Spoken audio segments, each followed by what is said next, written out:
पुंडलीकवरधारी विठ्ठल श्री ज्ञानदेव तुकाराम पंढरीनाथ भगवान की जय। माऊली ज्ञानेश्वर महाराज की जय।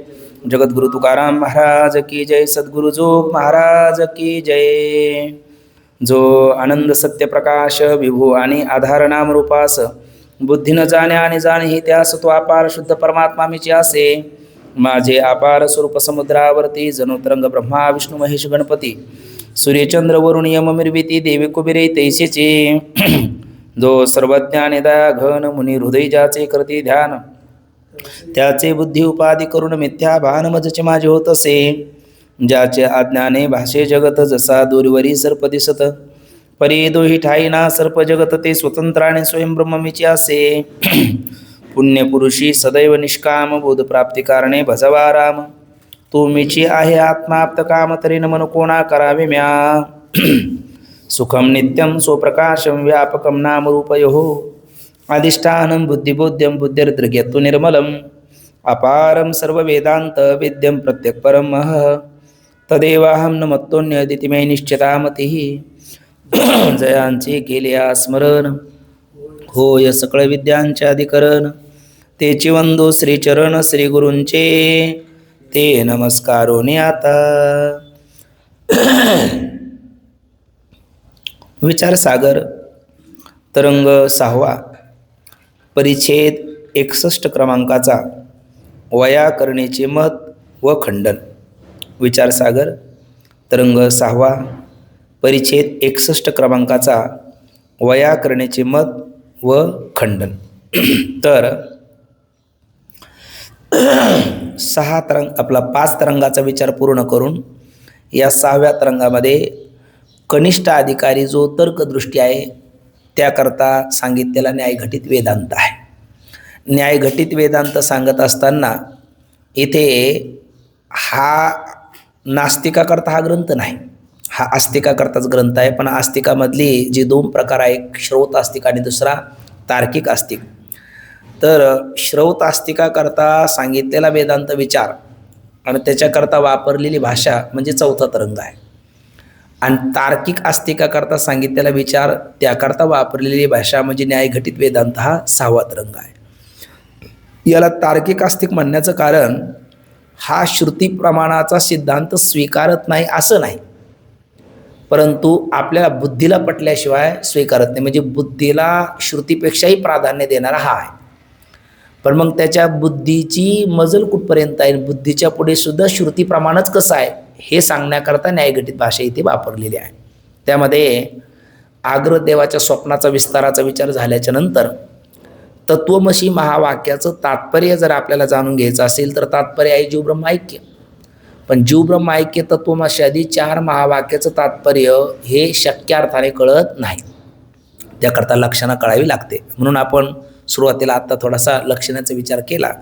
त्यात 3 लक्षणेचे प्रकार सांगितले, जहद अजहद जहद अजहद म्हणजेच भागत्याग लक्षणा।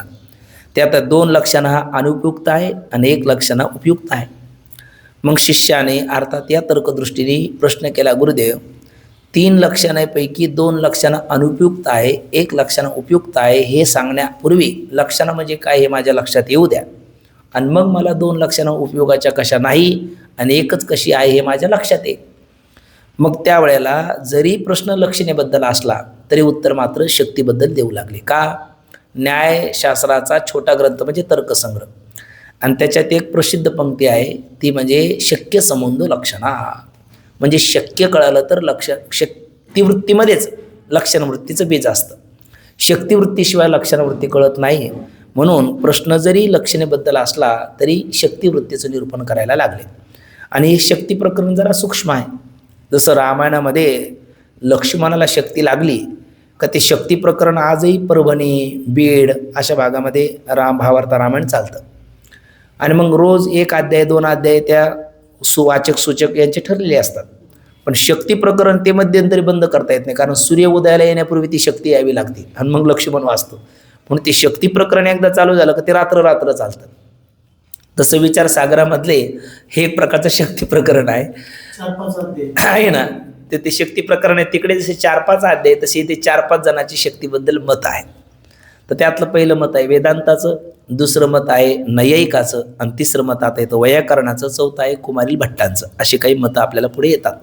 त्यातील 2 मताचा विचार आपला करून झालेला आहे आणि तिसऱ्या मताचा विचार चालू आहे. वेदांत मतानुसार शक्तीचा विचार करताना शक्ती कशाला म्हणतात, तर पदाच्या ठिकाणीच ते सामर्थ्य मानतात. मुळात पद कशाला म्हणतात, तर आपण काल परवा बोललो सुप्तिंगंतम पदम, असं लघु सिद्धांत कौमुदीमध्ये सूत्र आहे. सुप्तिंगंतम पदम, 21 सुप 18 तिंग. नामाच्या पुढे लागतात त्याला सुप म्हटलं आपण, आणि धातूच्या पुढे लागतात त्याला तिंग प्रत्यय म्हणतात. मग सुबंत किंवा तिगंत, त्यात प्रकृती आणि प्रत्यय, थोडक्यात प्रकृती प्रत्यय एकत्र आल्याच्या नंतर जे होतं त्याला पद म्हणतात.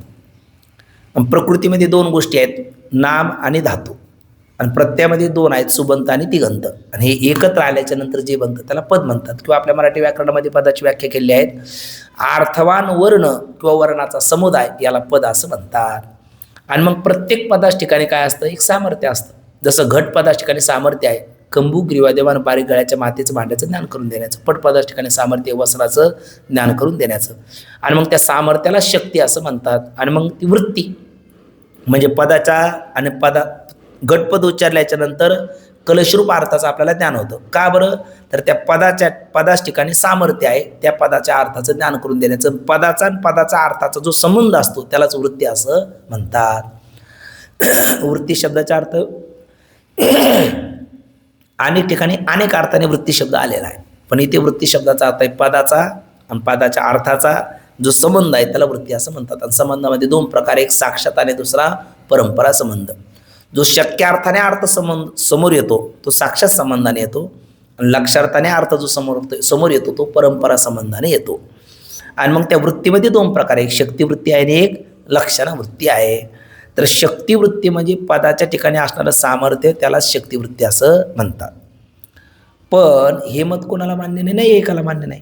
नैयायिक म्हणतात घटपद उच्चारल्याच्या नंतर कलशरूप अर्थाचं ज्ञान व्हावं अशी ईश्वराची इच्छा आहे, आणि त्या इच्छेलाच ते काय म्हणतात, शक्ती, असं नैयायिकाचं मत आहे. मग शिष्याने 60 क्रमांकाच्या परिच्छेदामध्ये शिष्य म्हणतो मला वेदांत मतापेक्षाही नैयायिक मत जरा बरं वाटतं. का बरं वाटतं, कारण हा अग्नी आहे आणि काष्ट आहे. अग्नी काष्टाचा दाह करतो, पण कोणत्या, संयुक्त काष्टाचा दाह करतो, म्हणजे संलग्न काष्टाचा दाह करतो, वियुक्त काष्टाचा तो दाह करत नाही. आणि अग्नी दिसतो, अग्नीचे तर दाह करतो, ते काष्टही दिसतं, पण अग्नीच्या ठिकाणी अग्नीहून भिन्न दाहकता म्हणून शक्ती दिसत नाही. मग ती दाहकता शक्ती दिसत नाही ती मानायची, ती काष्टाचा दाह करते असं म्हणायचं. हा द्राविडी प्राणायाम, म्हणजे आपण काल त्याला म्हटलो नसता उठा रेटा, किंवा व्यवहारात तुम्ही एक वाक्य बोललात, नसती उठा ठेव, म्हणजे सरळ जेवता येत असताना असं जेवण कशा करता, कारण जी शक्ती दिसत नाही ती मानायची, ती दाहकतेचा हेतू मानायचं. त्यापेक्षा ईश्वराची इच्छा आहे, अग्नीमध्ये काष्ट टाकलं का दाह व्हावा, ईश्वराची इच्छा आहे, घटपद उच्चारलं तर कलशरूप अर्थाचं ज्ञान व्हावं, हे मला बरं वाटतं. गुरुदेव म्हणतात हे जरी बरं वाटलं तरी खरं नाही, म्हणजे हे मत खंडित आहे. का बरं, कारण ईश्वराची इच्छा हा झाला धर्म आणि ईश्वर झाला धर्मी, धर्माची तू मूर्ती असं परमात्म्याला म्हटलेलं सुद्धा आहे. आणि धर्म हा धर्मीला सोडून राहत नाही. मग ईश्वराचा इच्छारूप धर्म हा ईश्वराच्या ठिकाणी राहील का पदाच्या ठिकाणी राहील, ईश्वराच्या ठिकाणी राहील, पदाच्या ठिकाणी नाही.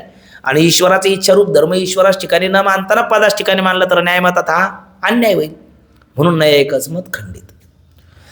पण तो म्हटला मी जो युक्तिवाद दिला त्याचं काय, अग्नी दिसतो, काष्ट दिसतं, अग्नीहून भिन्न दाहकता शक्ती दिसत नाही, मग ती कशी मानतात. जे दिसत नाही, गुरुदेव म्हणतात काही गोष्टी दिसत नसल्या तरी मानाव्या लागतात, मानावे लागतात. हवा दिसत नाही मग नाही मानून चालेल का, नाही म्हणला तर सांगणाऱ्याची हवा राहणार नाही म्हणजे तो नष्ट होईल, आहे ना, मृत्यू मुखी पडेल. याचा अर्थ हवा दिसत नाही तरी मानावी लागते, काष्टस्थित अग्नी दिसत नाही तरी मानावा लागतो. तसा अग्नीच ठिकाणी दाहकता शक्ती दिसत नसली तरी मानावी लागते, म्हणजे मानावी लागते. पण मग किमान सिद्ध तर करून द्या. नाही प्रतिज्ञ मात्र वस्तुसिद्धी किंतु लक्षणप्रमाणाभ्याम वस्तुसिद्धी. मग सिद्ध करताना त्यांनी काय केलं, युक्तिवाद दिला, उत्तेजक म्हणे आणि प्रतिबंधक म्हणे.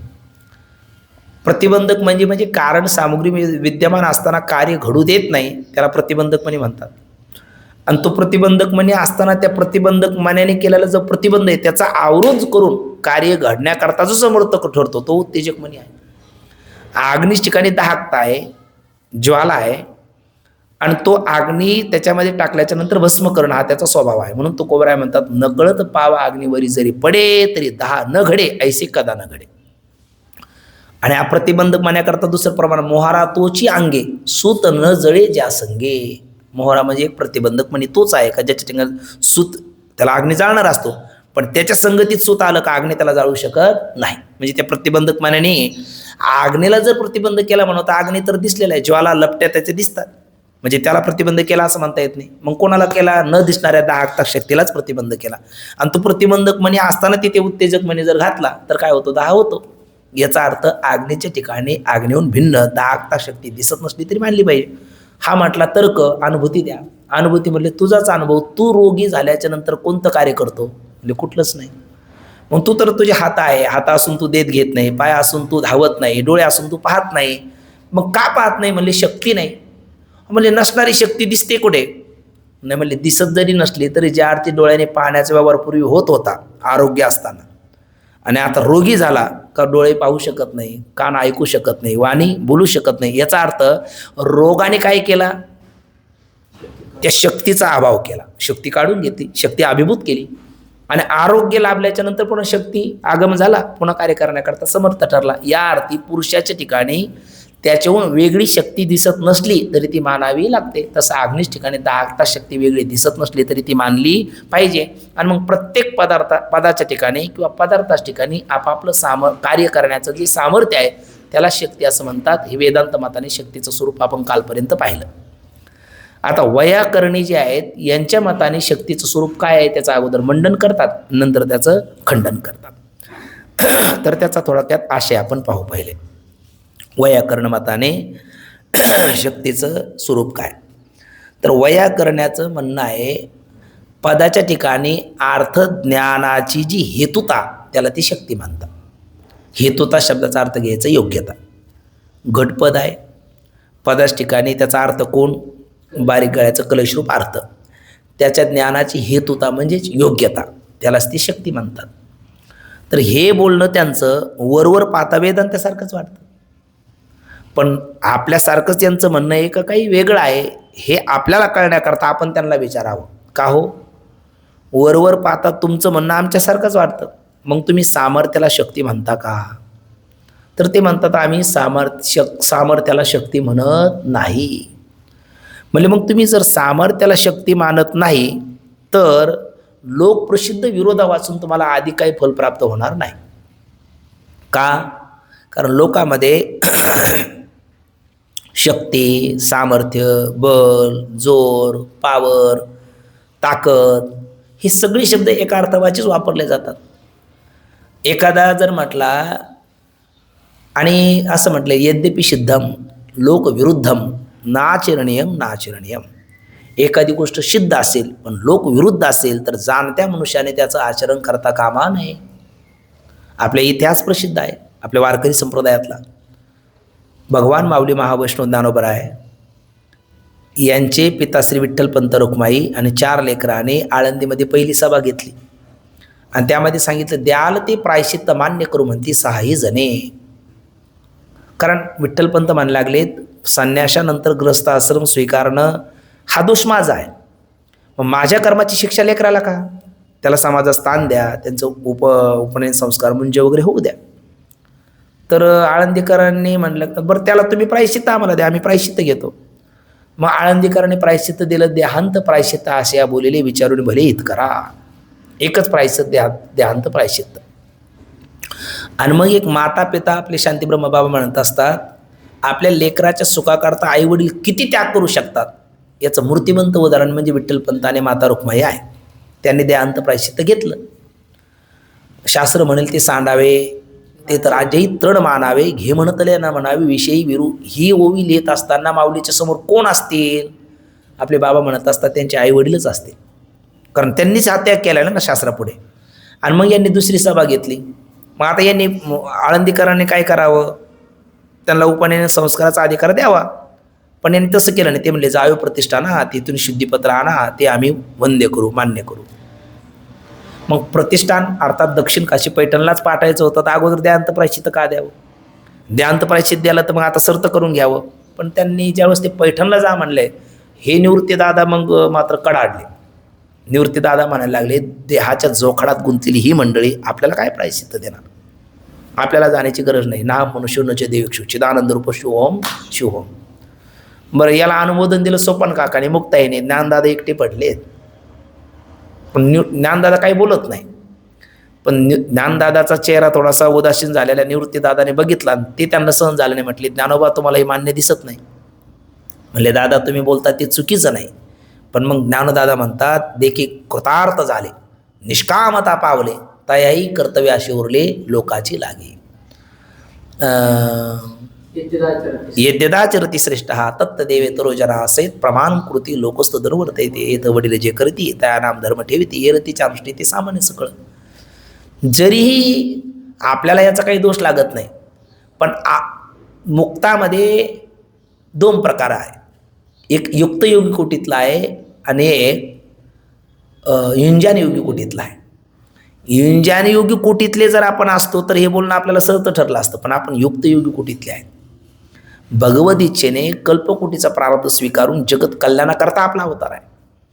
आणि जगतापासून वेगळे राहिलं तर जगत आपलं ऐकणार नाही. जगतात राहून त्यांच्यासारखं वागून आपण बोललो तर मग लोक ऐकतात. म्हणून माऊलीची ओळ येते, मार्गाधारे वर्तावे विश्व मोहरे लावावे अलौकिक नोहावे लोकाप्रती यद्यपि सिद्धम लोकविरुद्धम नाचरणे.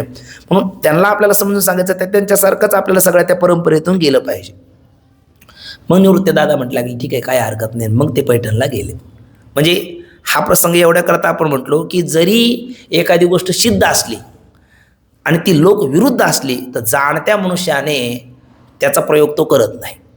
तसं या ठिकाणी सामर्थ्याला तुम्ही शक्ती मानत नाही, आणि लोकांमध्ये सामर्थ्य, शक्ती, बल, जोर, ताकद, पावर हे सगळे शब्द एका अर्थाने वापरले जातात, आणि तुम्ही सामर्थ्याला शक्ती मानत नाही.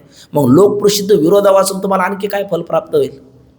आता एखादं उदाहरण त्यांनी दिलं, वन्नी दग्ध बीज, आपण त्याला म्हणतो भर्जित बीज. तुकोबरायचं वचन आहे, बीज भाजूनी केली नाही आम्हा जन्ममरण नाही. भाजलेलं बीज खाण्याच्या उपयोगाचं आहे, अंकुरोत्पत्ती त्याच्याकडे होत नाही, कारण त्याच्याकडे अंकुरोत्पत्तीचं सामर्थ्य नाही. खडकी जैसी वर्षिले का आगी माझी पेरेले आहे ना. मग त्या भाजलेलं बीज खाण्याच्या उपयोगाचं आहे, अंकुरोत्पत्ती त्याच्याकडनं नवीन होऊ शकत नाही. तशा पद्धतीने जर आपण इथे पाहिलं, एखादा म्हणू लागला त्या भर्जित वन्नी दग्ध बीजामध्ये अंकुरोत्पत्तीचं सामर्थ्य नाही, दुसरा म्हणू लागला नाही अंकुरोत्पत्तीची शक्ती नाही, तिसरा म्हणला अंकुरोत्पत्तीचं बल नाही त्यात, चौथा म्हणला अंकुरोत्पत्तीचा जोर नाही हो आहे ना, एक म्हणू लागला पावर नाही, ताकद नाही. कुठलाही शब्द वापरला तर अर्थ काय त्याचा एकच आहे, का त्याच्या ठिकाणी अंकुरोत्पत्तीचं सामर्थ्य नाही.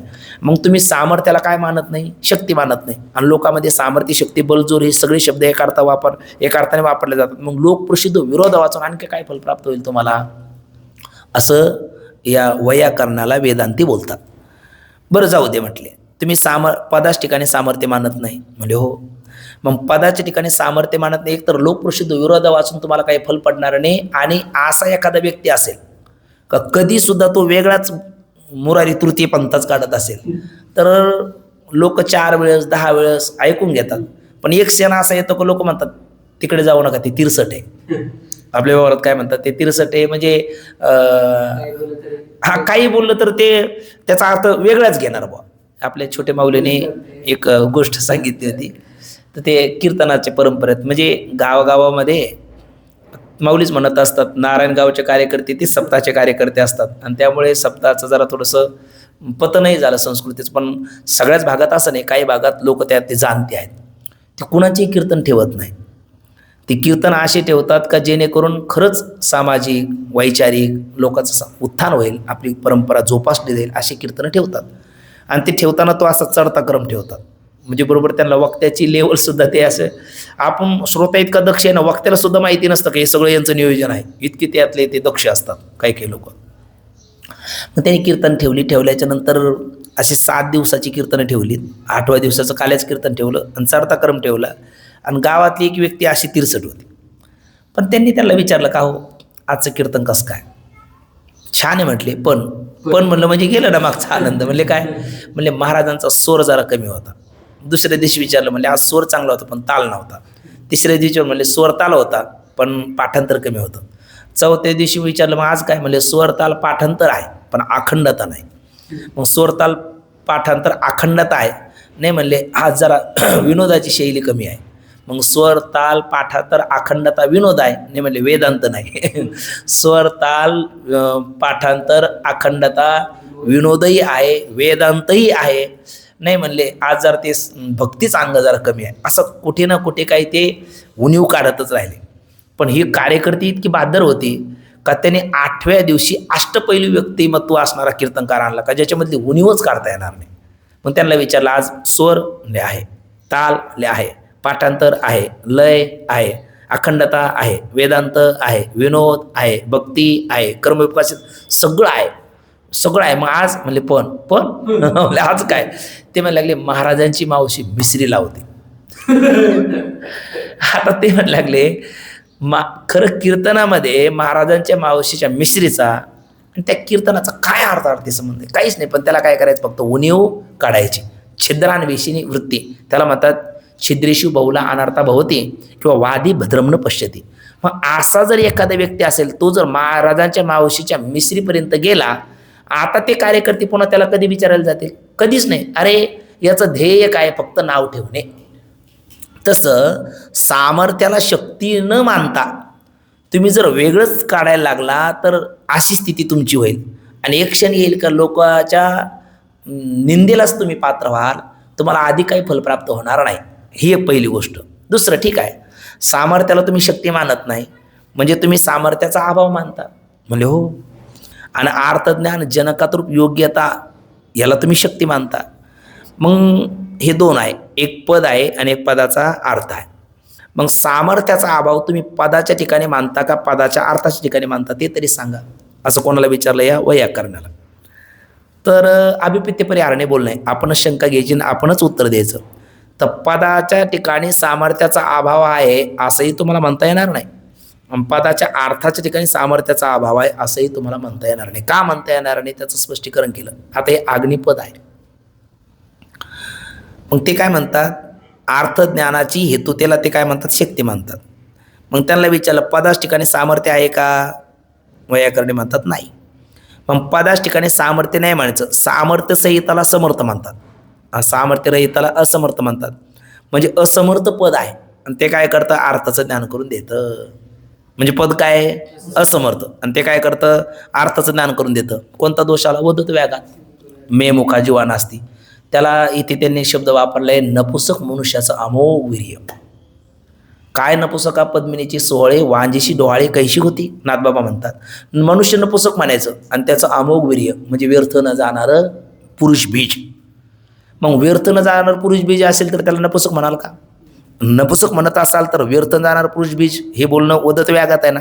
तसं असमर्थ पद म्हणायचं आणि त्या पदापासून अर्थाचं ज्ञान होतं असं म्हणणं, या म्हणण्याने पदाच्या ठिकाणी सामर्थ्याचा अभाव आहे असं तुम्हाला म्हणता येत नाही. या म्हणण्याने काय होतं, पदाच्या ठिकाणी सामर्थ्याचा भाव आहे हे सिद्ध होतं. नाही म्हणले आम्ही पदाच्या अर्थाच्या ठिकाणी सामर्थ्याचा अभाव मानतो. अग्निपद आहे त्याचा अर्थ कोण, ज्वाला. मग त्याच ठिकाणी सामर्थ्य म्हणजे शक्तीचा अभाव जर म्हणला तर आत्ताच प्रत्येकबंधक म्हणेन, उत्तेजक म्हणे, यावरून त्या अग्निश ठिकाणी दाहक त्याचा भाव सिद्ध झाला का अभाव सिद्ध झाला? भाव सिद्ध झाला, सामर्थ्याचा भाव सिद्ध झाला. म्हणजे पदाच्या ठिकाणी सुद्धा सामर्थ्याचा अभाव सिद्ध होत नाही आणि पदार्थाच्या ठिकाणी सुद्धा सामर्थ्याचा अभाव सिद्ध होत नाही आणि सामर्थ्याला तुम्ही शक्ती मानत नाही हे बोलणं तुमचं हास्यास्पद आहे असं वेदांती या वैयाकरणाला बोलतात. त्याचा मंडन खंडनाचा घोषवार आपण पाहिला, पंक्तीमध्ये आपण पाहूया, वाचतो. वैयाकरणेचे मत व खंडन. पदाची ठिकाणी जी अर्थज्ञानाची हेतुता ती पदाची ठिकाणी शक्ती आहे. अर्थज्ञानाची हेतुता म्हणजे खाली त्याच्यावर टिप्पणी दिलेली आहे, वर्ण समुदायरूप शब्दाची ठिकाणी. याचा खुलासा तरंग रहस्यात केलेला आहे. पुढे तरंग रहस्यात याचा खुलासा केला आहे. म्हणजे याचं काय आहे, इथे थोडासा शब्द छल केलेला दिसतो. जसं आपण मागे सतावन विलक्षण ते असत असलं पाहिजे, असतावन विलक्षण ते सत असलं पाहिजे. तुम्ही म्हणता सतावन विलक्षण आहे पण असत नाही, असतावन विलक्षण आहे पण सत नाही. तुमचं बोलणं जरा चमत्कारिक आहे. तर ते म्हणले चमत्कारिक नाही, आमचं तात्पर्य तू जाणून घेतलं का तुला कळेल सतावन विलक्षण अनिर्वचनी कंसात मिथ्या. पण ती तो शब्द छल नाही, वस्तुस्थिती आहे. पण यांनी सुद्धा थोडासा शब्द छल केलेला दिसतो. तर याचं रहस्यात उत्तर असं दिलं आहे का इथे स्फोटवादाचं खंडन केलेलं आहे. फक्त जे अनेक वाद आहेत ना, आजातवाद, काय विवर्तवाद, परिणामवाद, अवच्छेदवाद, आभासवाद, तसा व्याकरणामध्ये एक स्फोटवाद आहे आणि स्फोटवाद त्याचं खंडन केलेलं येत आहे. ते पुढे रहस्यात दिले, त्याचा आशय थोडासा बोलू आपण. तो असा आहे की वैयाकरणी घट अशी इथं वर्ण म्हणलं का 4 आहे आणि अक्षर म्हणलं की 2 आहे. कारण वर्ण कशाला म्हणतात, स्वर किंवा व्यंजनाला आपण वर्ण म्हणतो. 49 वर्ण आहे आपल्या मराठी व्याकरणामध्ये. मग घ हलंत घ आणि घ ट आणि ट म्हणजे वर्ण झाली 4 आणि घट म्हणलं तर व्यंजन आणि स्वर एकत्र आला की ती 2 शब्द झाले. तर त्या घट हा जो वर्ण समुदायारूप शब्द त्याला ते शब्द मानत नाही वैयाकरणी, त्याला शब्द मानत नाही. तो घट शब्द कानावर पडला का त्या कानावर पडल्याच्या नंतर तो कानाच्या बेळातून हृदयापर्यंत अंतःकरणापर्यंत गेल्याच्या नंतर अंतःकरणामध्ये एक स्फोट होतो आणि तो स्फोटरूप जो शब्द आहे तो तुम्हाला कलशरूप अर्थाचं ज्ञान करून देतो, असं त्यांचं म्हणणं आहे स्फोटवाद्याचं. म्हणजे पहिला कोण, घट हा वर्ण समुदाय शब्द, त्याला ते शब्द म्हणत नाही. वागता तो शब्द उच्चारतो, श्रोत्याच्या कानावर पडतो आणि अंतःकरणामध्ये एक स्फोट होतो आणि तो स्फोट तुम्हाला कलशरूप अर्थाचं ज्ञान करून देतो. त्याला विचारलं असं स्फोटमध्ये तुम्ही, आणि त्याला ते शब्द म्हणतात. तो स्फोटरूप शब्द प्रत्यक्ष नाही आपल्याला, आपला स्फोटरूप शब्द इंद्रियाला विषय होत नाही, तो प्रत्यक्ष आहे म्हणजेच अपरोक्ष आहे. अंतःकरणाला तो आपल्याला जाणला जातो. म्हणजे घटपटासारखं त्याचा विषय होत नाही. मन आपल्याला घटासारखं दिसत नाही, पण माझं मन चंचल आहे, स्थिर आहे, आपल्याला ते कळतं. म्हणजे ते स्वसंवेद्य, त्यालाच आपल्याकडे म्हणतो ज्याचं त्यालाच कळणं. तशा पद्धतीने तो स्फोटरूप शब्द ज्याचा त्याला कळतो. तर वर्ण समुदायरूप शब्दाला ते शब्द म्हणत नाही. वर्ण समुदायरूप शब्द ऐकला, अंतःकरणामध्ये एक स्फोट होतो आणि तो स्फोट त्या अर्थाचा आपल्याला ज्ञान करून देतो. त्यांना विचारलं असं तुम्ही का मानलं, तर ते म्हणतात घट 2 वर्ण समुदायरूप शब्दाला आम्ही शब्द का मानत नाही. घट हे पद झालं आणि घटरूप अर्थाचं त्याने ज्ञान करून दिलं आणि मध्ये स्फोट आम्ही का मानतो, कारण या घटाचं ज्ञान घनी झालं, पहिला घनी झालं असं म्हणलं तर टल व्यर्थत्व होईल आणि टन म्हणजे पूर्ववर्ती घ झालं म्हणलं तर उत्तरवर्ती टल व्यर्थत्व होईल आणि उत्तरवर्ती टन झालं म्हणलं तर पूर्ववर्ती घ व्यर्थत्व होईल. म्हणजे दोन्ही झालं म्हणा, दोन्हीने झालं म्हणा तर घट असं घट युगपत उच्चारता येत नाही. पहिले घ नंतरच ट येतो, युगपत त्यांचं उच्चारण होत नाही. मग युगपत त्यांचं उच्चारण होत नाही म्हणजे दोन्हीने होतं म्हणा तर युगपत उच्चारण करता येत नाही. आणि घन होतं म्हणलं तर टल व्यर्थत्व होतं आणि टने होतं म्हणा तर घ व्यर्थत्व होतो. म्हणून आम्ही एक पहिले घट ऐकतो, अंतःकरणात स्फोट होतो आणि तो स्फोट कलेशरूप अर्थाचं ज्ञान करून देतो, असा त्यांचा स्फोटवाद त्यांनी मानला. आणि हा स्फोटवाद कोणी मानला, तर हा स्फोटवाद व्याकरणामधले हरितकारिका, व्याकरणभूषण असे ग्रंथ आहेत. तर हे संस्कृत विचारसागरामध्ये दिलेलं विचार थोडंसं. हरितकारिका, व्याकरणभूषण हे ग्रंथकार आहे, यांनी हा स्फोटवाद मानलेला आहे. पण मग हा स्फोटवाद त्यांनी का मानला याचं उत्तर आपल्याला त्यांनी दिलं. पण आपण त्यांना प्रतिप्रश्न आता विचारू, का हो, पहिले घटपद कानावर पडतं, त्यातून अंतःकरणात स्फोट होतो आणि मग तो स्फोट त्या अर्थाचं ज्ञान करून देतो, बरोबर. आणि असं का मानलं, घला किंवा टला व्यर्थत्व येऊ नये, युगपत उच्चारण होत नाही म्हणून. ठीक आहे, पण आम्ही तुम्हाला विचारतो, हा जो अंतःकरणामध्ये स्फोट होतो तो घनी होतो का टनी होतो, बोला. आहे ना, घनी होतो म्हणलं तर टल व्यर्थत्व होईल, टनी होतो म्हणलं तर घल व्यर्थत्व होईल आणि दोघांनी होतो म्हणलं तर युगपत उच्चारण होत नाही. म्हणजे तुमच्यावर सुद्धा तोच दोष होतो. स्फोट कशाने होतो हे तुम्हालाही सांगता येत नाही. मग असं असतं, दोघावर जर दोष येत असेल, दोघावरही दोष येत असेल तर तो पक्षच बाजूला सारून तिसरा प्रश्न घ्यावा लागतो, आहे ना. म्हणजे घला टला व्यर्थत्व येऊ नये, युगपत उच्चारण होत नाही म्हणून तुम्ही स्फोट स्वीकारला, तर स्फोट कशाने होतो याचं उत्तर देताना तोच दोष तुमच्यावर येतो ना. म्हणून काय करावं, हे मतच खंडित आहे, स्फोटवादच काय खंडित आहे. बरं काय होतं, धातवः बहवः अर्थापि भवन्ति, धातूचे अनेक अर्थ असतात. जसं काय शब्द अनेक अर्थाने येतो, काय सांगू आता संतांचे उपकार, इथं अनिर्वाच्य अर्थाने आला, काय द्यावे त्याशिवाय हवं तर आहे, इथे आमच्याकडे देण्याकरता काही नाही हे सांगण्याचा अर्थ. म्हणजे त्याचा शब्दाचा उच्चारण करण्याचा ढंग बदलला तरी अर्थ बदलतो. काय म्हणता तुम्ही, काय काय काय काय बोलता काय तुम्ही, आहे ना, अर्थ बदलला. अहो काय म्हणणं आहे आपलं, अर्थ बदलला. तसं धातवा बहवा अर्थापि भवन्ति, धातूचे अनेक अर्थ असतात. मग धातूचे अनेक अर्थ असतात, तसे शब्दाचे सुद्धा अनेक अर्थ असतात. मग त्या एका शब्दाचे अनेक अर्थ, तर स्फोट सुद्धा किती करावा लागेल? अनेक स्फोटावादाची कल्पना करावी लागेल. आणि याने काय होईल? तुमच्यावर गौरव दोष आहे. वेदांत मतात लाघव दोष आहे आणि स्फोटवादाच्या मतामध्ये गौरव दोष आहे.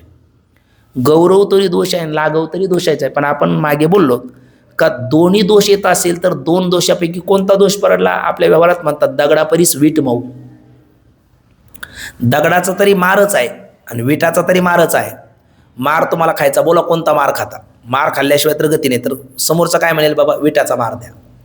जरी मार असला पण दगडाच्या पेक्षा तो बरा आहे. तसा गौरव आणि लाघव दोन्ही दोषच आहे.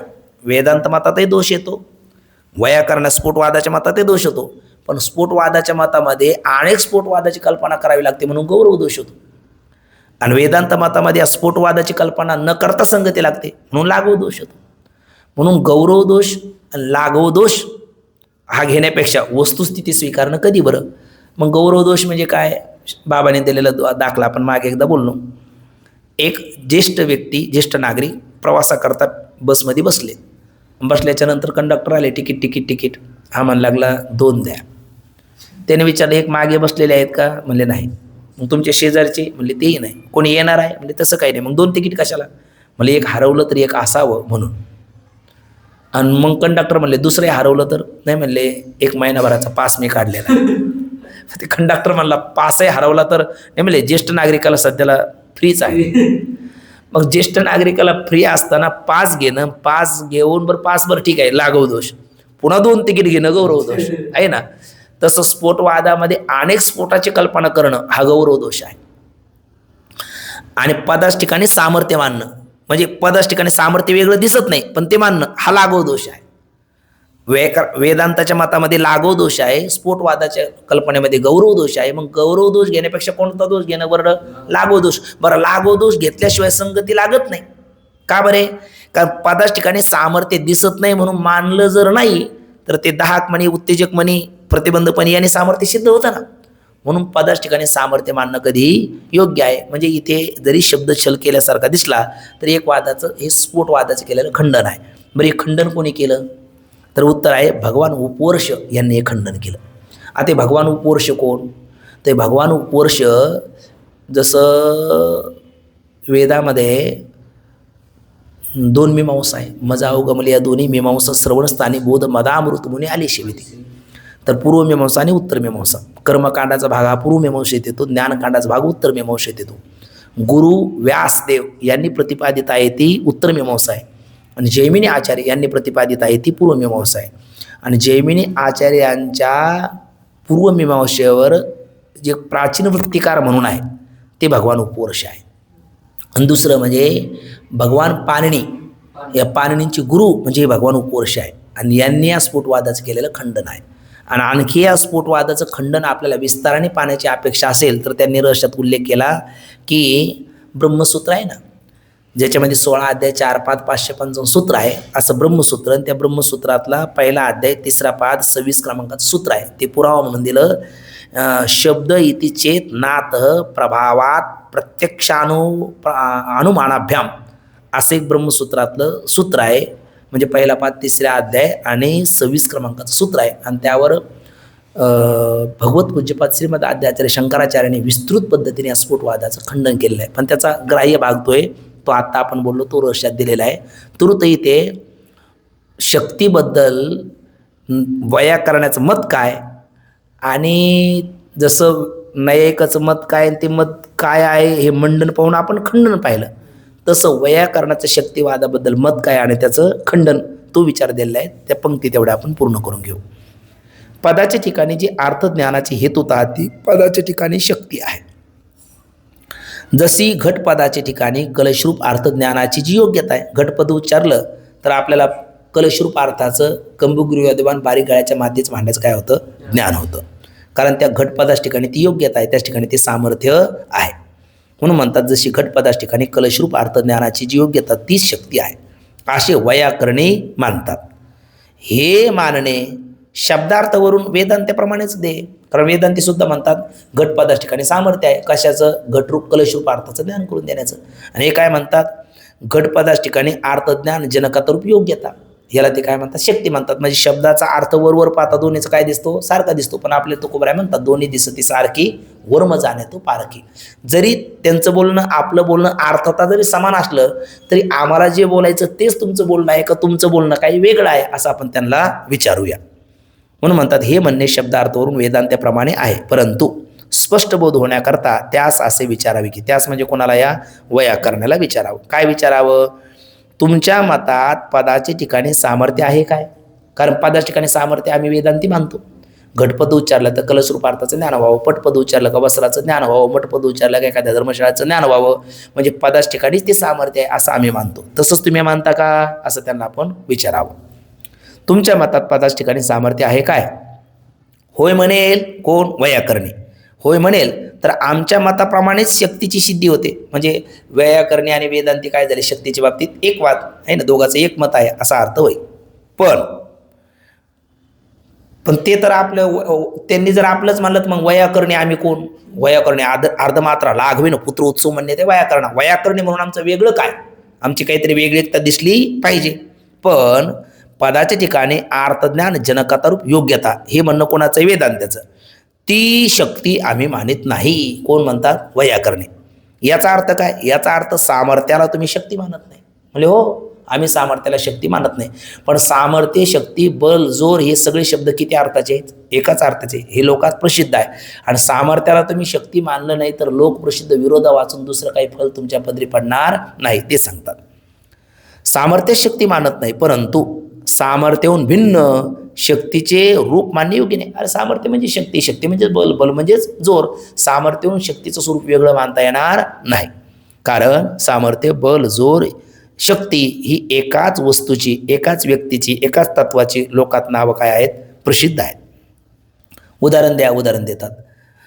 उदाहरणार्थ भर्जित बीजास, आपण त्याला म्हणलं वन्नी दग्ध बीज.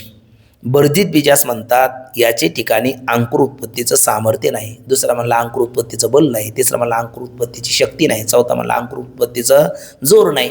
जोर म्हणू दे, शक्ती म्हणू दे, बल म्हणू दे, सामर्थ्य म्हणू दे, सगळ्याचा अर्थ काय आहे, एक आहे. जसं वाटर, जल, पाणी, तोय, नीर हे सगळे एकाच अर्थाचे शब्द आहे त्याप्रमाणे. या व्यवहारावरून सामर्थ्य आणि शक्ती यांची एकता लोकांमध्ये काय आहे, प्रसिद्ध आहे. म्हणजे दोन्ही शब्द एकाच अर्थाने वापरली जातात. मग वन्नीच्या ठिकाणी सामर्थ्यरूप शक्ती असल्याचा विचार मागे सांगितलाच आहे. वन्नीच्या ठिकाणी म्हणजे वन्नी शब्द जर घेतला अग्नी तर तो ज्वालेचं ज्ञान करून देतो, हे त्याच ठिकाणी सामर्थ्य आहे. आणि अग्नी जर म्हणला तर ओलं वाळलं काष्ट ते भस्म करून टाकतो, हे त्याच ठिकाणी काय, सामर्थ्य. म्हणजे पदाच्या ठिकाणी सामर्थ्य आहे आणि अर्थाच्या ठिकाणी सुद्धा सामर्थ्य आहे. बघा, व्यवहारात सामर्थ्य आणि शक्ती यांची एकता लोकांमध्ये प्रसिद्ध आहे. वन्नीच्या ठिकाणी सामर्थ्यरूप शक्ती असल्याचा विचार मागे आम्ही सांगितलेलेच आहे नैयायिकाचं खंडन करत असताना. म्हणून पदाच्या ठिकाणी सामर्थ्यरूप शक्ती मानणेच काय आहे, योग्य आहे. सामर्थ्य आणि शक्ती ही भिन्न मानण्यात लोकप्रसिद्ध विरोधा वाचून दुसरं फल नाही. मनुष्य, पुरुष आहे ना, पुरुष म्हणलं, मनुष्य म्हणलं. एक म्हणलं आम्ही मनुष्य म्हणतो पण पुरुष म्हणत नाही, पुरुष म्हणतो पण मनुष्य म्हणत नाही. लोक म्हणतील वेळ आहे, मनुष्य म्हणणं काय पुरुष म्हणणं काय. एवढं मनुष्य म्हणलं का मनुष्यामध्ये स्त्री आली आणि पुरुष आला आहे ना, पण स्त्री पुरुषालाच मनुष्य म्हणतात. मग स्त्री पुरुषाला मनुष्य म्हणतात असा जर एखादा बोलला तर नाही म्हणले आम्ही स्त्री पुरुषाला मनुष्य म्हणत नाही असं म्हणलं तर, एखादा असं जर बोलू लागला तर लोकप्रसिद्ध विरोधा वाचून दुसरं काही फल त्याला पदरी पडणार नाही. तसं सामर्थ्याला शक्ती, बल, जोर म्हणतात आणि सामर्थ्याला तू जर शक्ती मानत नसेल तर लोकप्रसिद्ध विरोधा वाचून दुसरं काही फल तुला पदरी पडणार नाही. सामर्थ्य आणि शक्ती ही भिन्न मानण्यास लोकप्रसिद्ध विरोधा वाचून दुसरे फल नाही. बरं, शिवाय त्याला म्हणतात तुष्यंत दुर्जन्याने. बरं ठीक आहे, जरी तुम्ही सामर्थ्याला शक्ती मानत नाही, म्हणजे सामर्थ्याचा काय मानतो तू, अभाव. सामर्थ्याचा काय मानतो, अभाव.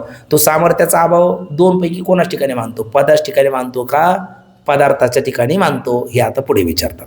दोन आकडा बघा. आता जर असे म्हणेल की कोण, वैयाकरणी, पदाच्या ठिकाणी आम्ही सामर्थ्याचा अंगीकार करत नाही, मग कशाला म्हणतात, फक्त अर्थ ज्ञान जनकातरूप योग्यतेलाच आम्ही शक्ती मानतो. पदाच्या ठिकाणी आम्ही सामर्थ्य मानत नाही आणि अर्थ ज्ञान जनकातरूप योग्यतेलाच आम्ही शक्ती मानतो. मग अर्थ ज्ञान जनकातरूप योग्यतेला तुम्ही शक्ती मानता, पदाच्या ठिकाणी सामर्थ्याचा अभाव मानता. मग दोन गोष्टी आहे, पद आहे, पदार्थ आहे, अग्निपद आहे आणि अंगरूप अर्थ आहे. मग सामर्थ्याचा अभाव या दोन्हीपैकी कोणाच ठिकाणी मानता, पदाच्या ठिकाणी मानता का पदार्थाच्या ठिकाणी मानता. पदाच्या ठिकाणी सामर्थ्याचा अभाव मानायचा आणि अर्थज्ञान जनकातरूप योग्यतेला शक्ती म्हणायचं. म्हणजे पद कसं आहे, असमर्थ आहे आणि ज्ञान करून देतं. म्हणजे कशाचं म्हणण्यासारखं म्हणलं आपण, नपुसक मनुष्याचं अमोघ वीर्य, ते आता बोलतात बघा. त्याला म्हणतात आता फक्त अर्थज्ञान जनकातरूप योग्यतेलाच आम्ही शक्ती मानतो, तर त्यास असे विचारावे की, त्यास म्हणजे वैयाकरणास विचारावं. काय विचारावं? सामर्थ्याचा अभाव पदाच्या ठिकाणी मानता किंवा पदाचे जे अर्थ वन्यादी गटपटादी पद आहेत, घट पद अग्नी वगैरे हे पद आहेत आणि त्यांचा अर्थ, घट म्हणलं का कलश, घटपदाचा अर्थ कलश आहे, पटपदाचा अर्थ वस्त्र आहे आणि ते अग्निपदाचा अर्थ ज्वाला आहे. ते मग पदाच्या ठिकाणी सामर्थ्याचा अभाव मानता का पदाच्या अर्थाच्या ठिकाणी सामर्थ्याचा अभाव मानता, असं त्याला विचारावं बघा. तर त्याचं असे विचारावे की सामर्थ्याचा अभाव पदाच्या ठिकाणी मानता किंवा पदाचे जे अर्थ वन्यादी त्यांच्या ठिकाणी मानता. अभिप्रेत्य परिहाराने त्याला विचारायचं, दोन्ही ठिकाणी सामर्थ्याचा अभाव सिद्ध न होता काय सिद्ध होतो? भाव सिद्ध होतो. पदाच्या ठिकाणी सामर्थ्याचा अभाव का सिद्ध होत नाही? अग्निपद उच्चारल्याच्या नंतर ज्या अर्थी अंगार ज्वाला याचं ज्ञान होतं त्या अर्थी त्या ठिकाणी सामर्थ्य आहे म्हणून का नाही म्हणून? आहे म्हणून. बरं, अग्निश ठिकाणी सामर्थ्य जर नसतं तर नकळत पाव अग्निवरी जरी पडे तरी 10 न घडे ऐसे कदा न घडे. न घडे म्हणजे कदा न घडे म्हणजे घडे. आमचे महाराज घेत नाही असं नाही, म्हणजे घेतात. 2 नकारात 1 होकार. तसं अग्निश ठिकाणी पाव पडल्याच्या नंतर 10 घडत नाही असं कधीच घडत नाही, म्हणजे 10 घडतोच. जाणून पडू दे नाही तर न जाणता पडू दे. मग 10 का घडतो? त्या ठिकाणी सामर्थ्य आहे म्हणून घडतो का नाही म्हणून घडतो? आहे म्हणून घडतो. मग सामर्थ्याचा अभाव अग्नी म्हणजे त्या अर्थाच्या ठिकाणी सामर्थ्याचा अभाव सिद्ध झाला का पदाच्या ठिकाणी सामर्थ्याचा अभाव सिद्ध झाला का दोन्ही ठिकाणी भावच सिद्ध झाला? दोन्ही ठिकाणी सामर्थ्याचा भावच सिद्ध झाला असं त्याला बोलतात बघा. पदाचे जे अर्थ वन्याधिक त्यांच्या ठिकाणी मानता का पदाच्या ठिकाणी मानता? जर वन्याधिक अर्थाच्या ठिकाणी सामर्थ्याचा अभाव म्हणाल त्याला म्हणतात, तर वन्याधिकाच्या ठिकाणी सामर्थ्यरूप प्रतिपादनामध्ये जी युक्ती आम्ही सांगितली, कोणती? प्रतिबंधक म्हणे आणि उत्तेजक म्हणे. तर युक्ती सांगितलेली आहे त्या युक्तीने हे म्हणणे खंडित होते. म्हणजे अग्निश ठिकाणी 10 त्याचा अभाव आहे का भाव आहे? 10 सामर्थ्याचा भाव आहे, अभाव नाही. म्हणजे अर्थाच्या ठिकाणी पदार्थाच्या ठिकाणी सामर्थ्याचा अभाव आहे असं तुम्हाला म्हणता येणार नाही. जर पदाच्या ठिकाणी सामर्थ्याचा अभाव म्हणाल तर त्याविषयी जे असमर्थ पद आहे, म्हणजे पद कसं आहे? असमर्थ आहे. म्हणजे अग्निपद असमर्थ आहे आणि अग्निपद कानार पडल्याच्या नंतर ज्वालेचं ज्ञान होतं. अरे हे वेडे आहे, पदाला असमर्थ म्हणायचं ज्ञान करून देतं. म्हणजे नपुसक मनुष्य म्हणायचं आणि त्याचं अमोघ वीर्य म्हणायचं, ते आता बोलतात. जे असमर्थ पद ते योग्य आहे म्हणजे ज्ञान करून देण्यास. म्हणजे अर्थज्ञानजनक आहे हे म्हणणे असंगत आहे. कारण पदास असमर्थ असे म्हणून अर्थज्ञानाचे जनक आहे असे म्हणणे म्हणजे कसे आहे? नपुसकाचे अमोघ वीर्य. मनुष्य कसा आहे? नपुसक आहे आणि त्याचा अमोघ म्हणजे व्यर्थ न जाणार वीर्य. मग नपुसक म्हणत असेल तर अमोघ वीर्य म्हणू नका आणि अमोघ वीर्य म्हणत असेल तर नपुसक म्हणू नका. तसं पदाला असमर्थ म्हणत असेल तर ज्ञान करून देतं म्हणू नका, ज्ञान करून देत असेल तर असमर्थ म्हणू नका. म्हणजे पदाच्या ठिकाणी सामर्थ्याचा अभाव तुम्हाला सिद्ध करता येत नाही आणि पदार्थाच्या ठिकाणी सुद्धा सामर्थ्याचा अभाव तुम्हाला सिद्ध करता येत नाही. म्हणून म्हणतात बघा, सामर्थ्य सहिताचे नाव समर्थ आणि रहिताचे नाव असमर्थ आहे. असमर्थाकडून कोणतंही कार्य होत नाही. लोकांमध्ये स्वामी विवेकानंदाचं एक छोटंसं पुस्तक आहे, ग्रंथ आहे, त्याच्यामध्ये सामर्थ्य हेच जीवन असं सांगितलं आणि सामर्थ्य नसणं हाच एक प्रकारचा मृत्यू आहे. मग समर्थालाच जगामध्ये किंमत आहे, असमर्थाला कोणीही विचारत नाही. म्हणून कुठलं ना कुठलं तरी सामर्थ्य आपल्याकडे आपण संपादन केलं पाहिजे. नवे परमात्म्याने दिलेलंच आहे, आपण ते आपल्या ती गुणवत्ता ओळखली पाहिजे, त्याचा विकास केला पाहिजे. प्रत्येकाला परमात्म्याने काही ना काही विशेष दिलेला आहे आणि विशेष देणं म्हणजे हेच सामर्थ्य आहे. मग समर्थालाच समर्थाची पूजा होते, असमर्थाची निंदा होते. मग सामर्थ्यवानाचीच पूजा होते. म्हणून समर्थाने युक्त त्याला सामर्थ्य सहिताला समर्थ म्हणतात, सामर्थ्य रहिताला असमर्थ म्हणतात. मग असमर्थ असेल तर ज्ञान कसं करून देईल? ज्ञान करून देत असेल तर असमर्थ कसं म्हणता? म्हणून पदाच्या ठिकाणी सुद्धा सामर्थ्याचा अभाव तुम्हाला सिद्ध करता येत नाही आणि अग्नी जाळतो त्या ते पदार्थाच्या ठिकाणी सुद्धा सामर्थ्याचा अभाव तुम्हाला सिद्ध करता येत नाही.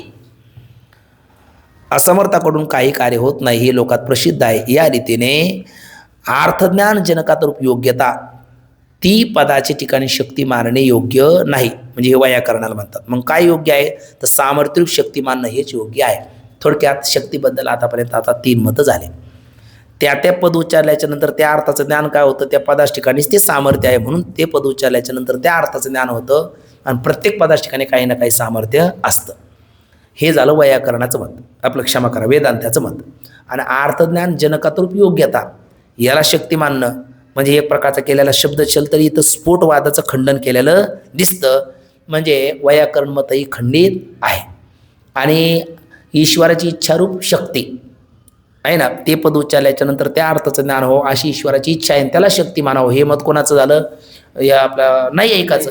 पण न्यायमतात हा अन्याय काय होईल? कारण इच्छारूप धर्म आहे आणि तो धर्मीला सोडून राहत नाही. ईश्वर धर्मी असेल तर तो ईश्वराच्या ठिकाणी राहील, पदाच्या ठिकाणी राहणार नाही. म्हणून न्यायमत सुद्धा खंडित आहे, वैयाकरण मत खंडित आहे आणि वेदांत मतच तूर्त मंडित आहे. पण एवढंच नाही तर पुढे भट्ट येतात आणि भट्टसुद्धा या शक्तीबद्दल वेगळं मत सांगतात. तर त्यांचं मत काही होण्यासारखं नाही. टाईम काय झाला बरं?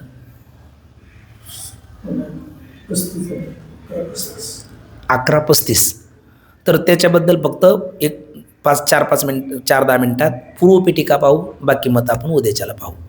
तर शक्तीविषयी जे भट्टमत आहे त्या भट्टमताचं निरूपण पाहू. पण भट्टमत पाहण्या अगोदर हे भट्ट कोण आहे यांचाच थोडक्यात आपण परिचय करून घेऊ.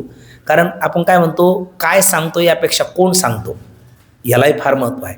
आता त्याकरता आपले बंडा तात्याच्या मुखात मी एकदा ऐकलं होतं, ते व्यसनबंदीवर फार बोलायचे आहे ना. पण तात्याने बोलणं बरोबर आहे, पण एकाने दारूबंदीवर इतकं अस्खलित व्याख्यान दिलं का ते व्याख्यान ऐकून सगळ्यांनी हुसहुस करून त्याचा प्रतिसाद दिला, टाळ्याचा गजर केला आणि बऱ्याच लोकांना वाटलं का आपलं निम्म गाव तरी निर्व्यसनी होईल असं व्याख्यान यांनी दिलं. पण नंतर एका जाणत्या त्रयस्थाने विचारलं व्याख्यान कोणाचं होतं, म्हणजे ज्यांना जास्त झाली त्यांचं. आता काय प्रभाव होणार आहे त्याचा? कारण आपल्या संत वाङ्मयात प्रसिद्ध वचन आहे, बोले तैसा चाले त्याची वंदावी पावले. तसं हे शक्तीबद्दल जर भट्ट बोलत असेल तर भट्टाचा अधिकार काय? कारण तर त्यांच्या बोलण्याला किंमत आहे. तसा भट्टाचा अधिकार आपण थोडक्यात पाहूया. कुमारील भट्ट कोण आहे? तर असं आहे, आपण 3 व्याख्या मागे बघून आलो आहे, सूत्र, भाष्य आणि वार्तिक. तिन्हीची व्याख्या आहे अल्पाक्षरम असंदिग्धम सार्वद विश्वतोमुखम अस्तुभम अनवद्यमच सूत्रम सूत्र वेदो वेदो. थोडक्यात बिंब तरी बचकीची एवढी पै प्रकाशाची तरी लोक तोकडे शब्दाची व्याप्ती तेने पाडे अनुभवावी ही सूत्राची व्याख्या आहे. भाष्य सूत्रार्थ वर्णयते तर पदे सूत्रानुसार बी सोपादानाची वर्णयते भाष्यम भाष्य विदुविदु ही भाष्याची व्याख्या आहे. आणि वार्तिक उक्तानुक्त दोक्तानाम चिंता तर प्रवर्तते तम वार्तम ग्रंथम वार्तिकम प्राहू वार्तिकज्ञ विचक्षणावा मनीषणा असं वार्तिकाची व्याख्या आहे. हे कळण्याकरता म्हणून आपण मागे सोप्या व्याख्या केल्या आहेत. म्हणजे आळंदीमध्ये अलंकापूर क्षेत्रामध्ये ज्या वेळेला पाठ चालतो ही सूत्र पद्धती आहे, ज्या वेळेला आपले कीर्तन प्रवचन चालतात ही भाष्य पद्धती आहे, आणि कथा चालते ही वार्तिक पद्धती आहे ना. म्हणजे थोडक्यात सांगणं हे सूत्र झालं, थोडासा विस्तार करणं हे भाष्य झालं, आणि खूप त्याचा विस्तार करून सांगणं हे वार्तिक झालं. असं सूत्र, भाष्य, वार्तिक असे 3 ग्रंथ आहे. सूत्र ग्रंथ प्रमाण आहे, सूत्र आणखी स्पष्ट करण्याकरता भाष्य त्याहीपेक्षा प्रमाण आहे, आणि भाष्यापेक्षाही वार्तिक प्रमाण आहे. कारण वार्तिकांता ब्रह्मविद्या किंवा उत्तर मुनीनाम प्रामाण्य म्हटलेलं आहे. आणि मग या 2 मीमांसा, पूर्वमीमांसा आणि उत्तर मीमांसा, दुपारची भ्रांती घालवणारी पूर्वमीमांसा आणि अंतकालाची भ्रांती घालवणारी उत्तर मीमांसा, लयरूप निवृत्ती करणारी पूर्वमीमांसा आणि आत्यंतिक निवृत्ती करणारी उत्तर मीमांसा. जैमिनी आचार्य प्रतिपादित पूर्वमीमांसा, कृष्णद्वैपायन बादरायण व्यासदेव प्रतिपादित ती उत्तर मीमांसा. तर पूर्वमीमांसेचे सूत्रकार, भाष्यकार आणि वार्तिकार, आणि उत्तर मीमांसेचे सूत्रकार, भाष्यकार आणि वार्तिकार. तर उत्तर मीमांसेचे सूत्रकार आहे, सूत्र म्हणजे ब्रह्मसूत्राचे रचना करणारे व्यास आहे. भाष्यकार भगवत पूज्यपाद श्रीमद आद्याचार्य शंकराचार्य आणि वार्तिकार भगवान सुरेश्वराचार्य आहेत. हे झालं उत्तर मीमांसेचं. तसं पूर्वमीमांसेचे सूत्रकार महर्षी जैमिनी आहेत, व्यासांचे शिष्य, आणि त्याचे भाष्यकार शाबर्जी आहेत, आणि वार्तिकार हे कुमारील भट्ट आहे, ज्यांचा आपल्याला परिचय करून घ्यायचा. म्हणजे सामान्य हस्ते नाही, पूर्वमीमांसेचे वार्तिकार आहे. बरं झालं, वार्तिकार एवढाच परिचय नाही, त्यांचा परिचय आपल्याला काय म्हणतो, आपल्याकडे म्हण आहे बाप से बेटा सवाई, गुरुशी चेला सवाई. जर चेला जर इतका मान असेल तर काय ते याकडे म्हण आहे ना, गुरु पहलवान, गुरु मेहरबान तो चेला पहलवान असं म्हणतात बघा. गुरु मेहरबान तो चेला पहलवान. म्हणजे त्यांचा चेला जर इतका अधिकारी असेल तर गुरु कसे असेल? एक साधं कल्पना, एखादा आपल्या संस्थेतला विद्यार्थी बाहेर गेला आणि एखाद्या अभंगाचं निरूपण केलं तर समाजातले लोक आनंदाने प्रतिसाद देतात. ते म्हणतात कीर्तन पुष्कळ ऐकले गड्या, पण संस्थेचं काही वेगळंच आहे असं सहज बोलून जातात. आणि मग ते म्हणतात की यांचे विद्यार्थी जरी एवढे तयार असतील त्यांची गुरु कसे असेल, सहजच असं बोलून जातात. तसं कुमारील भट्टांचे शिष्य यांचा अधिकार काय? तर त्यांचे 2 शिष्य प्रधान आहेत. एक आहे मंडन मिश्र आणि दुसरे आहेत त्यांचे शिष्य हे प्रकाशात्मा मुनी बहुतोष, बरोबर. प्रभाकर मीमांसा, प्रभाकर, एक प्रभाकर आहे आणि एक मंडन मिश्र आहे. आता त्या प्रभाकरांचा अधिकार काय बघा. हे प्रभाकर कुमारी भट्ट पाठ सांगायचे, प्रभाकर अवसून ऐकायचे आणि शेवटच्या 5 मिनिटात अनुवाद केला का गुरुजींचं मत खंडित करायचे आणि स्वतःचं मत मंडित करायचे. काय बुद्धी असेल. म्हणजे 1 तासभर गुरुजीने जे विवेचन केलं अवघ्या 5 मिनिटात पूर्वपक्ष करून गुरुजीचं मत खंडित करायचं आणि आपलं मत मंडित करायचं, म्हणजे कशी त्यांची बुद्धी असेल. मग हे कुमारील भट्ट विचार करू लागले कधीतरी आपला गुरुपणा सिद्ध झाला पाहिजे. आपण गुरु आहोत ना, पण एक आहे गुरु तो गुरु असतो, गुरु तो गुरु असतो. मग आपला गुरुपणा हा कधी सिद्ध होऊ देत नाही. शिष्य म्हणून तर बसतो ना, आपलं मत कधी सिद्ध होऊ देत नाही. मग आता करावं काय. मग एक दिवस यांनी योग प्रक्रिया शिकले आणि सामान्यतः व्यक्ती गेली का नाही हे पाण्याचे 2-3 एक रू नाकाला लावतात आहे ना, म्हणजे हवा ऐकणे बघतात आणि नाडी पाहतात. मग यांची नाडीच दिसेना, श्वासही दिसेना आणि अगोदर त्यांनी त्या पाठामध्ये संन्यासाचा अंत्यसंस्कार कसा करावा याची सिद्धी केली. मग थोडक्यात 2 प्रकार केलेत बाबा. एक तर त्याला अग्निडाव दिला पाहिजे किंवा नदीमध्ये तो देह समर्पित केला पाहिजे असं त्यांनी सिद्ध केलं. आणि नंतर हे कुमारील भट्टाने शेवटच्या 5 मिनिटामध्ये वेगळं सिद्ध केलं आणि मग त्यांनी आपला देह सोडल्यासारखं दाखवलं कुमारील भट्टाने. मग सगळे म्हणायला लागले गुरुजी गेले. आता गुरुजी गेल्याच्या नंतर गुरुजीच्या शरीराचा जो अंत्यसंस्कार आहे तो गुरुजीच्या मताने करायचा का प्रभाकराच्या मताने करायचा. कारण प्रभाकराने आत्ताच गुरुच्या विपरीत मत सिद्ध केलं. त्याला विचारलं बाबा आमच्यात बुद्धिमान तर तूच आहे, आपल्या गुरुजीने आता देह ठेवलेला आहे, आता आपण सगळे गुरुबंधू आहोत, आमच्यामध्ये प्रौढ तू आहेस. मग प्रभाकरा सांगा तुम्ही गुरुजीच्या शरीराचा अंत्यसंस्कार गुरुजीच्या मताप्रमाणे करायचा का तुमच्या मताप्रमाणे करायचा. लगेच त्यांच्या मुखातून वाक्य केलेलं व्यवहार तू भट्ट न्याया. अरे माऊलीची ओवे अनुमानाचे पैसे कळले की रायसे काय मृगजळाचे ओलांश भूमिती मे. मृगजळाचा किती पूर आला तर माऊली म्हणतात ब्रह्मगिरीवरून किरण निघे माझी समुद्री किरण न रिगे माझी दिशी वाहू किती मृगांबू जायचा. ते मृगजळ किती पूर आला तर त्यांनी काय जमीन ओली होती का. तसं तर्काने किती जरी झालं तर तो तर्काने झालेला 3रा लाडू सिद्ध करता येतो, खाता येत नाही. तसं माझे तार्किक मत आहे. त्यामुळे सिद्धांत गुरुजीचाच आणि गुरुजी ऐकत होते कारण गुरुजी खरी गेले नव्हते. गुरुजीला बाबा म्हणत असतात इतका आनंद झाला गुरुजी उठून नाचायला लागले जितोस मी जितोस मी जितोस मी जिंकलो मी. पण तेवढ्यात हाती ते होताच ना, तो म्हणाला मृत्वा जितोशी, जिंकलात तुम्ही पण त्याच्याकरता मरणाचं नाटक तरी तुम्हाला करावं लागलं ना, असं म्हणणारा तो प्रभाकर आहे. म्हणजे त्यांचा शिष्य जर इतका पंडित बुद्धिमान असेल तर गुरुजी कसे असेल हे एक भाव. आणि दुसरे त्यांचे शिष्य आहे आपण म्हणलो मंडन मिश्र. आता मंडन मिश्राची योग्यता काय आहे. हे मंडन मिश्राचं खंडन करण्याकरता ज्या वेळेला आचार्य शंकराचार्य महाराज गेलेत यांचे सुद्धा नाकीनो आले. झालं असं हेच कुमारील भट्ट तुषाग्नी घेत होते. त्याच्या तुषाग्नीचं कारण नंतर सांगतो. ते तुषाग्नी घेत होते तर त्यावेळेला तिथे भगवत पूज्यपाद श्रीमद आद्याचार्य शंकराचार्य महाराज गेले आणि त्यांनी सांगितलं अहो आपण म्हणले कुमारील भट्ट, अहो म्हणले मला तुमच्यासोबत वाद घालायचं होतं. नाही म्हटले मी आता प्रायश्चित्त म्हणून तुषाग्नी घेत आहे. अहो म्हणले पण मला तुम्हाचं खंडन करायचं होतं, तुमच्यासोबत चर्चा करायची होती. ते म्हणले आता मला वेळ नाही पण हे काम करा म्हणले माझ्या शिष्याचं खंडन करा, त्याच्यात माझं खंडन जमाचं आहे. म्हणले तुमचे शिष्य कोण. म्हणले मंडन मिश्रा.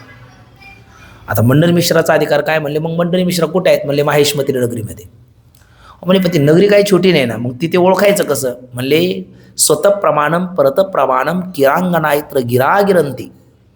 म्हणजे वेद हा स्वतः प्रमाण आहे का परता प्रमाण आहे. ज्याच्या घरावर पाळलेली काय पोपट आणि मैना ही चर्चा करत असेल ज्याने तो मंडन मिश्रतम घर का असे गोड श्लोक आहे पूर्ण आठवत नाही.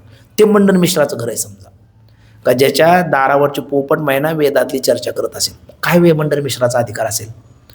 मग आचार्य त्या मंडन मिश्राकडे गेल्याच्या नंतर ते दंडी मुंडी इथूनच त्यांचं ते वादविवादाची भाषा कुतं दंडीन कुतं मंडी इथून ते सुरुवात झाली.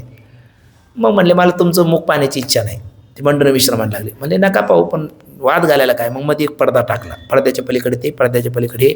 म्हणले पण कोण विजय झाला कोण पराजय झाला हे जाणून घेण्याकरता कोणी साक्षीदार पाहिजे.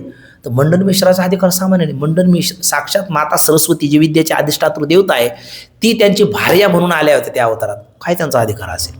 म्हणजे सरस्वती माता त्यांची पत्नी होण्याचं स्वीकारते, म्हणजे हा मंडन मिश्राचा अधिकार. आणि त्या तिथे बघायला झालं सुरू. आता भगवान शंकराचार्य म्हणजे सामान्य नाही ना. आपण एक श्लोक पाहत असतो, अष्टवर्षी चतुर्वेदी द्वादशी सर्व शास्त्रकृत षोडशोकृतवान भाष्य द्वादशो मुनिरभ्यगात. म्हणजे 8 वर्षाचे असताना 4 वेदाचा अध्ययन करतात, 12 वर्षाचे असताना 12 दर्शनाचा अध्ययन करतात, 16 वर्षाचे असताना प्रस्थांतर भाष्य लिहितात, आणि 32 वर्षाचे असताना 4 दिशेला 4 अद्वैताचे तत्व परंपरा चालणारे 4 शृंगेरीपीठ आदी करून स्थापन करून 4 शिष्य हस्तमलकाचार्य, पद्मपादाचार्य, सुरेश्वराचार्य, त्रोटकाचार्य यांना बसून अद्वैतच परंपरा अखंड ठेवून 32 वर्षामध्ये अवतार कार्य संपुष्टात आणून जगाचा निरूप घेणारे शंकराचार्य म्हणजे भगवान साक्षात भगवान शंकराचा अवतार आहे. मग ते दोघांची चर्चा सुरू झाली, तब्बल 21 दिवस चालली, कोणीच माघारी घेईना.